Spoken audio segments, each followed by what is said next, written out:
we'll start with Canada's roster. Let's take a look at Canada's roster. If we got that, and we can throw that up on the screen. When you look at the players that they're bringing into this one, certainly a good contingency of players that were part of Nations League. Mm-hmm. There's some consistency in this team here, so I expect them. You talk about Jamaica needing to have that type of system, right? And the U.S. had been working on that, and what feels like maybe closer than we thought to figuring it out, right? There was some buy-in needed to be able to go a little more offensive. We know that somebody like a Gio Reyna needs to be able to commit to be willing to do the work in that position, right? That's a two-way position in our team. You got to be able to do the work. He did exactly that. He balled out. And then offensively, we know what he's capable of doing. Canada, similarly, right? They've got a system. They got punched in the face by the U.S. That whole like grit and mentality of the thing that was we're gonna make it hard for you. They had some chances in the second half, but by and large, that game was already put to bed in a lot of ways. Maybe it goes another way if they're able to squeak one in there, but for the most part, getting that early goal changed the trajectory of everything, and also just the U.S. team is in form right now. But we look at this roster here. I mean, they're also one that they've got to be liking their chances, which is bizarre, right? Because it's not like they've gone out and gotten a bunch of stars. They've just continued to develop as a country, as a nation, as a system, in the way in which they want to play. It'd be difficult to play against. But, this roster itself isn't full of, necessarily their biggest names, but it is full of guys that have got the experience to be able to at least help put them in the conversation for a deep run in this tournament. Yeah, I'd like to see Dane St. Clair get the start in this Gold Cup, because we saw Milan Borjan get the starts in Nations League. So and he didn't wear his sweatpants, which is nonsense, and is partially why I think that why it didn't work out for them is that the dad sweatpants are you gotta have you gotta have it. And then Scott Kennedy got absolutely torched and roasted against the U.S. So I would expect Stephen Vittori to go back to the center of the back three alongside Kamal Miller, and it'll be interesting to see what they do with Adekugbe. Does he play the left-sided center back in that back three, or does he play as a wing back? Richie Larea is very important to this team, so I expect him to get the start as a wing back.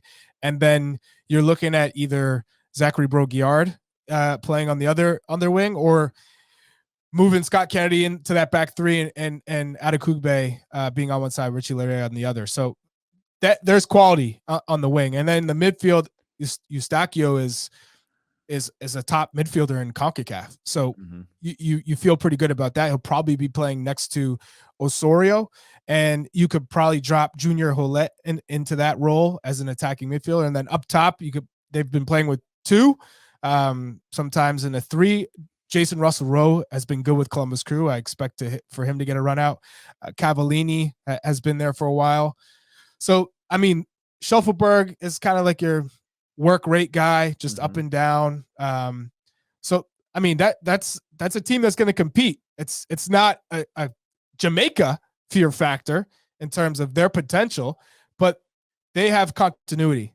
They've played with each other. It'll be an interesting Canadian side in the Gold Cup. That's well said. Well, let's move over and throw up the Mexico roster, if we've got that one as a graphic as well, just to take a look and kind of walk through this one. Chuck, obviously, again, another team on paper that I would probably say this every time the U.S. goes to our B team, because when I think about our B team, it's you. And I don't mean this in a derogatory way, but it's closer to our C team, right? It's not our first 11. It's not our second 11.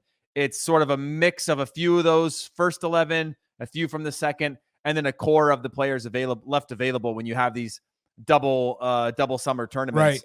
Right. But Mexico look like they're putting out a really strong team in this one as well, and makes me wonder. Obviously, I think Coca was the wrong option, but who? 1,000%. Could this be a turning point for them to be able to do something special in this tournament, or reset the expectations of what it's like to play in a Mexico jersey? They have a strong roster. They haven't been coached well. Diego Coca was not the right coach, and you could tell early on. Probably 3 games in, you knew what you were getting from Diego Coca in terms of putting them in a back three. That's not the strength of Mexico.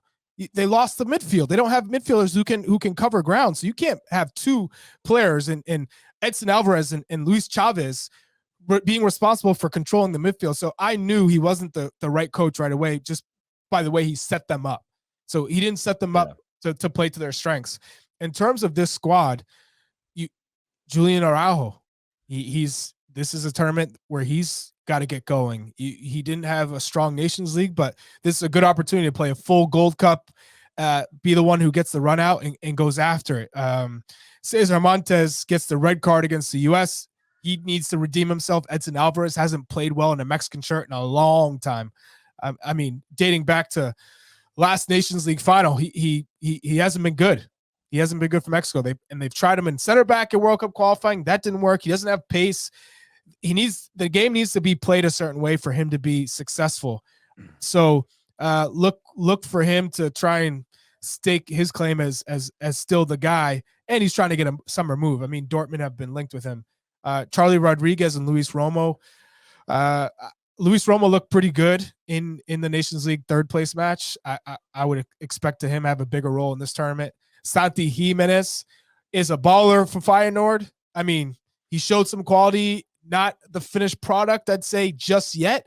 But in terms of other forwards, he's the only one that kind of gives you hope, because Henry Martinez definitely didn't look the part in the Nations League semifinal. Alexis Vega could be interesting. Ozil Herrera is a player who has some quality. Diego Coca coached him at Atlas, and that's why he, I think, was called in the first place. But I like what I've seen from him. And then, Uriel Antuna. We know what his game is. We've seen it with LA Galaxy. It's very predictable. Now, predictable can still be effective, but he's not being used to his benefit in terms of him already being in the space that he should be running into instead of occupying, because he's not a player who's going to beat you 1v1. He's just north-south. That's his game. And that's fine if it's done right. But at the moment, it's not looking good. Are Jamaica the dark horses to win this tournament? Obviously have, I don't know, yes. I think it was like 6 or 7 players. I mean, you got Leon Bailey, Damari Gray, Mikel Antonio, right? That's your front three. Mm-hmm. So, I mean, and then you have like Shamar Nicholson, who has scored a bunch of goals coming off the bench. Yep. You have Bobby De Cordova Reed, who is at Fulham. I mean, Bernard, Pinnock. You have I think it's 6 or 7 Premier League players that have committed to this, and I don't and I don't just mean this for the Gold Cup, right? When you look at the way that qualifying is going to happen for Jamaica, and you look at these players, it is a chance to go to a World Cup, the biggest World Cup ever, in the way that it's going to play out, right? Because you have US, Canada, Mexico, they're out. They're already in.